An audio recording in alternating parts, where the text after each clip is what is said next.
Aga jingi lekai Champion League ke jingi lekai ke bahap haga Group A ke Ajax Persia ya ke Liverpool.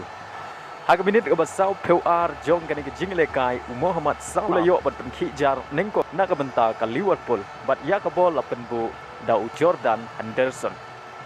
Bat dei haga kelamit ke ta haga minit ke basau pekundai leng ba ke corner bal kenjat dau Andrew Robertson udawin ulayo ban Thep ya ke gol ke baar nak benta ke Liverpool. Bat haga minit ke basan peway leng ba Elliot ke Liverpool ke layo ban Thep ya ke gol ke balai ke jongka bat ya ke bol lapen bu dau Muhammad Salah. Leng ba kani ke jing job ke Liverpool ke tim Premier League ke balai ban yo rung sya ke knockout jongka Champion League. Hadien ke Chelsea bat ke Manchester City.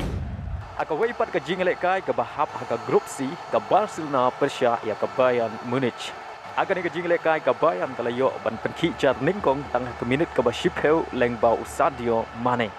Bat haga minit ke balai peway ke Bayern ke layo ban Thep ya ke gol ke baar ke jongka leng ba ucap promoting bat ya ke bol lapen bu da Serge.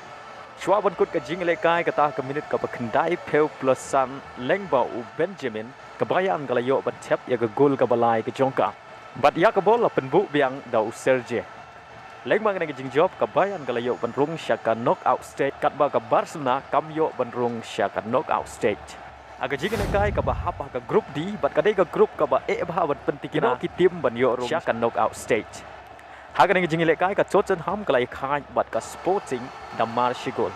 Haga ni jing lekai ke Sporting ke layo ban penkijar nengkong leng ba Marcos haga minit ke ba PUR. Bat shwa ban kut ke jing lekai ke ta haga minit ke ba Prapeu leng ba ke corner bala kenjat da Lucas Rodrigo lala ban penya khai ya ke Shigol jong ke Sporting.